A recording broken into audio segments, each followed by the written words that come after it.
Miguel Salinas Chávez, la cual se titula 12 de diciembre de 2015, primer aniversario de la consagración de la nación mexicana. Miguel Salinas Chávez es analista político y también editor del Boletín de Información e Inteligencia Estratégica, al cual le damos la bienvenida con un muy fuerte aplauso.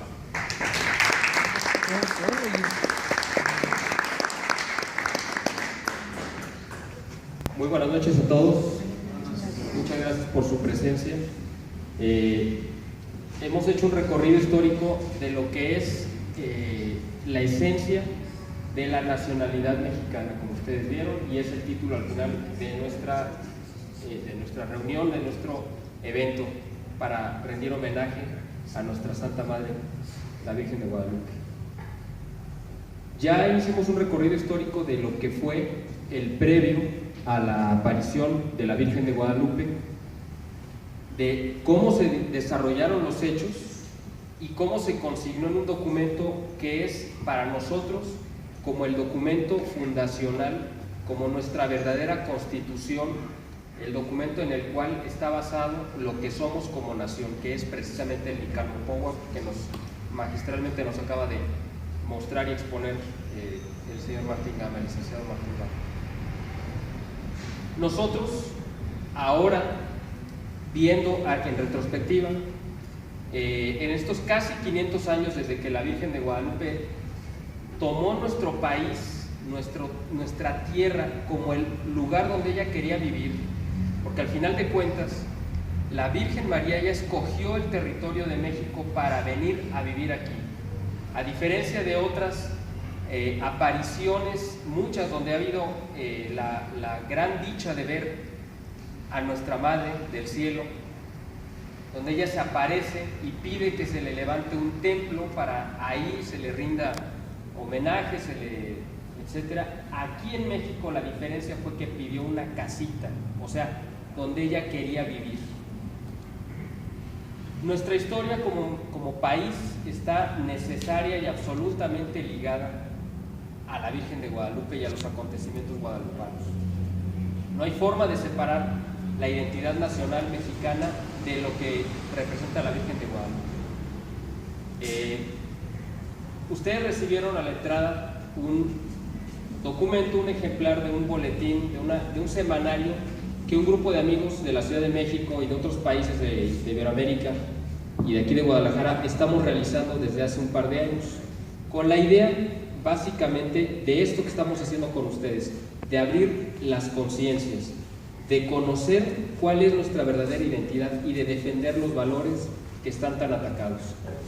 Ustedes se van a llevar a sus casas ese boletín, que es un compendio de 2 años de trabajo con una selección de artículos de todos los temas habidos y por haber que hemos abordado nosotros, desde economía, política, ciencia, historia, filosofía, religión, etc. La motivación que tuvimos este grupo de gente, entre las cuales está precisamente el doctor José Alberto Villasana, que fue el ponente de la videoconferencia que tuvimos, y otros amigos más, para hacer este boletín, este semanario, era precisamente poder detener esta locura de violencia que está azotando a nuestro país en los últimos, desde hace mucho tiempo, pero más dramáticamente en los últimos 8 años, del 2007 para acá. Nosotros sabíamos que teníamos un compromiso por lo que sabemos, o sea, el saber siempre implica un compromiso.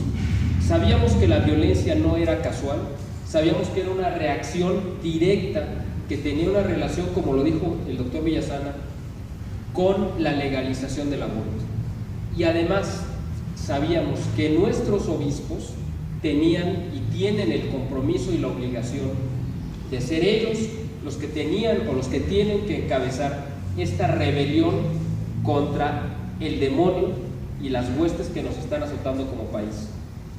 El señor Gama nos dijo precisamente algo muy importante: la Virgen de Guadalupe pudo haber llegado directamente a aparecerse con todo el pueblo, no ocupaba, vamos a decir, intermediarios, pero ella escogió 2 piezas clave muy importantes y eran los 2 extremos completos de la escala social. Era el indio Juan Diego, que era el último eslabón de la cadena social, y a la cabeza, que era al obispo, que era el líder, el principal de la ciudad. ¿Por qué los quiso escoger a ambos extremos? Bueno, precisamente porque sabía que el obispo tenía una obligación y tenía que él, como autoridad, legitimar lo que estaba pasando, pero a Juan Diego era el medio idóneo para hacerlo. En el caso nuestro, nosotros somos como ese último eslabón de la cadena. Nosotros tenemos la obligación de hacer conciencia, pero necesitamos de las autoridades religiosas, que en este caso son nuestros obispos. A partir de 2007, que se legalice el aborto en México, nuestros obispos guardaron silencio, desgraciadamente, o la mayoría. Algunos sí levantaron la voz, incluso el cardenal Sandoval ha sido de los más aguerridos defensores de la vida, y ha habido algunos obispos muy valientes, pero muchos guardaron silencio. Y ante el silencio de los obispos, nosotros tuvimos que salir a decirles: no podemos permitir esto, no podemos soportar y tolerar que en México, el país en el cual la Virgen de Guadalupe terminó con los sacrificios humanos, como ya lo vimos en las dos conferencias anteriores, este pueblo de México que tenía como costumbre matar niños y matar todo tipo de gente, ofreciéndola a los dioses, y la Virgen María vino a detener esa locura. No puede ser posible que casi 500 años después volvamos a esa misma práctica de sacrificios humanos. El aborto es un sacrificio humano. ¿A quién se le está ofreciendo ahora? Ya no a los dioses, es al demonio. Es una ofrenda que se le está dando al demonio, y lo estamos fortaleciendo. Bueno, nosotros no, la gente que lo está practicando, pero también los que guardan silencio. Entonces, nosotros tenemos esa obligación doble, porque vivimos en la misma casa donde habita nuestra madre del Tepeyac, y tenemos una obligación porque ella nos escogió a nosotros específicamente como pueblo, como el lugar donde ella iba a estar permanentemente habitando. Esta fue la motivación precisamente de ver este silencio de nuestros líderes religiosos, el que nos motivó a salir y denunciar lo que estaba pasando precisamente a través de estos medios. Gracias a la providencia, pues esto ha ido creciendo y hemos ido teniendo cada vez más espacios y más oportunidad de mostrar y hacer conciencia con la gente. Ahora, nuestra historia y los acontecimientos que hemos visto, los que nos expuso tanto en la primera conferencia el doctor Villasana, que nos mostró precisamente ese inicio y ese final de en los últimos tiempos, que no sabemos si nos va a tocar verlo, pero el inicio del cual ya fuimos testigos de cómo empezó esta historia de México con la Virgen de Guadalupe. A nosotros nos toca escribir un capítulo en esta historia que no nos tocó ver el inicio, pero lo sabemos, y no nos va a tocar ver el final, probablemente, pero también lo sabemos. Y estamos nosotros en medio y tenemos la obligación también de cumplir con nuestra misión en este momento. Por eso es que la conferencia que a mí me toca exponerles es sobre el primer aniversario de la consagración de la nación mexicana. Y dice, bueno, ¿y qué tiene que ver todo lo que nos ha dicho con esto? Bueno, porque yo me imagino que la mayoría de los que están aquí presentes, si no es que todos, me imagino que no supieron que el año pasado, el 12 de diciembre del 2014, la nación mexicana se consagró al Inmaculado Corazón de María y al Sagrado Corazón de Jesús. Yo, si les pidiera que levantaran la mano quiénes lo sabían y quiénes no, me imagino que la mayoría serían los que no sabían de este acontecimiento. Pero es un acontecimiento histórico, absolutamente trascendental para nuestra patria, para nuestra historia, y la mayoría de la gente no lo supo. Vamos a ponerlo en este contexto como la tercera guerra, o el inicio de la tercera guerra de independencia. O sea, nosotros hemos tenido dos guerras de independencia, ya hicieron mención de ambas en las dos ponencias anteriores. La primera fue precisamente cuando llega Hernán Cortés y los pueblos que estaban sometidos por el Imperio Azteca quisieron rebelarse porque veían que venía, bueno, una forma de violencia, de saqueo, de explotación de parte de los aztecas hacia el resto de los pueblos. Llegan los españoles y ellos vieron la oportunidad de poderse liberar de esa esclavitud a la cual estaban sometidos. Esa fue la primera guerra de independencia, que tuvo dos partes, dos capítulos. La primera fue la guerra como tal, el enfrentamiento que duró de 1519 a 1521, en el cual cae el imperio finalmente azteca. Pero ahí inicia una segunda guerra, que es ya no una guerra armada, sino una guerra, vamos a decir, espiritual entre los conquistadores y los evangelizadores. Y en medio estaba el pueblo, o sea, los indígenas. ¿Por qué?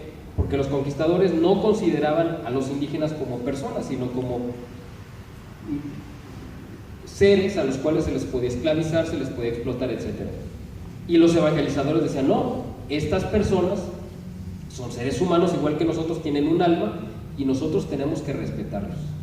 Y esa lucha que se dio a lo largo de esos 10 años, de 1521 a 1531, en la cual esos dos bandos se estaban enfrentando y le mandaban cartas al rey, y el rey escuchaba la versión de unos y la versión de otros, se resolvió de forma tajante con la aparición de la Virgen de Guadalupe, precisamente en el momento en el que ella se muestra como esa mezcla de las dos razas, mestiza, porque además en ese momento no existía en México ninguna mestiza de esa edad. La Virgen de Guadalupe nosotros calculamos que tendrá unos de 15 a 20 años, pero los primeros mestizos nacieron hacia 1519, 1520, o sea, en el 1531 los mestizos más grandes que hubiera tendrían 10 u 11 años, no había ninguna mestiza de esa edad. Entonces para ellos fue un impacto conocerla y verla. Entonces entendieron que efectivamente ahí se estaba resolviendo completamente la cuestión, y los indígenas quedaron redimidos precisamente por esta aparición, y ahí termina lo que digamos viene siendo la primera guerra de independencia, que no se consigna en nuestros libros de historia como tal, pero así lo fue. La segunda, bueno, pues todos la conocemos, la de 1810, donde Miguel Hidalgo, si hubiera salido sin el estandarte de la Virgen de Guadalupe, no lo hubiera seguido las multitudes que lo siguieron. Él sabía que era el estandarte el que estaba convocando a la gente, y la gente vio en la Virgen de Guadalupe que llevaba Miguel Hidalgo la garantía de que lo que estaban haciendo era algo a lo cual ellos estaban dispuestos a entregar su vida. Miguel Hidalgo, si hubiera salido solo, nadie, bueno, a lo mejor unos cuantos lo hubieran seguido, pero no hubiera sido la cantidad de gente. La gente siguió el estandarte que él portaba, que era la imagen de la Virgen de Guadalupe. Y ahorita nosotros en el siglo XXI estamos con el compromiso de enfrentar una tercera guerra de independencia. ¿Cuál es? Pues esta independencia de los poderes del infierno que ahorita tienen tomado a México. ¿A través de qué? Precisamente de las prácticas que a nosotros nos parecen absolutamente, y porque lo son, deleznables, como es la corrupción, la impunidad, la violencia, la delincuencia, etcétera, etcétera. Bueno, pues eso precisamente que nosotros estamos viendo como país que se nos está cayendo a pedazos, tenemos el deber y el compromiso, la obligación de enfrentarlo. No a través de las armas, o cuando menos no de las armas que matan, sino de un arma mucho más poderosa, que es el arma espiritual, que es la que sí tiene el poder de transformar las realidades. México no hubiera cambiado de ser un país totalmente pagano y entregado a una multiplicidad de deidades si no hubiera venido una aparición de la Virgen de Guadalupe. Igual en 1810 no se hubiera levantado un movimiento revolucionario si no hubiera habido de por medio una imagen que los inspirara, y era una imagen espiritual. Ahorita nosotros en el siglo XXI tenemos también ese mismo compromiso y ese mismo deber de tomar nosotros las armas espirituales y combatir a nuestro enemigo, que es el maligno. A partir del 2007, que se legalice el aborto, esta guerra entra en una nueva fase, y esa nueva fase es precisamente donde se desata de una forma completa la violencia en nuestro país, donde hay, como dijo el doctor Villasana, una relación directa entre cada aborto y cada asesinato del crimen organizado. Y es más, ustedes lo saben y no les voy a decir algo que no hayan visto. Nosotros todos hemos sido testigos de los descuartizados, de los desmembrados, de los decapitados, que de repente empezaron a aparecer en las calles de todo el país. Bueno, eso que nosotros vemos y que nos escandaliza y nos asusta, esos son los abortos. O sea, esos cuerpos desmembrados que encontramos tirados en las calles, esos son los abortos. Es lo mismo que se está practicando de forma clandestina en unas partes y de forma legal en otras, como en la Ciudad de México, esos abortos que son absolutamente, no sé, yo creo que ni siquiera hay adjetivos para calificar el horrendo crimen que es el aborto. Bueno, pues esto que nosotros vemos en las calles es la forma en la que el demonio nos está mostrando y nos está diciendo: miren, esto es lo que ustedes están haciendo con los niños y a mí me están fortaleciendo. Precisamente por eso nosotros, a través de esta revista, tratamos de hacer conciencia con los obispos del país para que ellos consagraran, o sea, pudieran tomar ellos el asunto como algo personal, el asunto de la violencia y del aborto. Y la única forma en la que sabíamos que se iba a empezar a remediar este asunto era a través de la consagración de nuestro país. O sea, que oficialmente las autoridades religiosas católicas, obviamente, de nuestro país, consagraran cada uno sus respectivas diócesis al Sagrado Corazón de María y al Inmaculado al Sagrado Corazón de Jesús y al Inmaculado Corazón de María. Y vimos que hubo una gran apatía o cobardía, o como le quieran llamar, de parte de los obispos.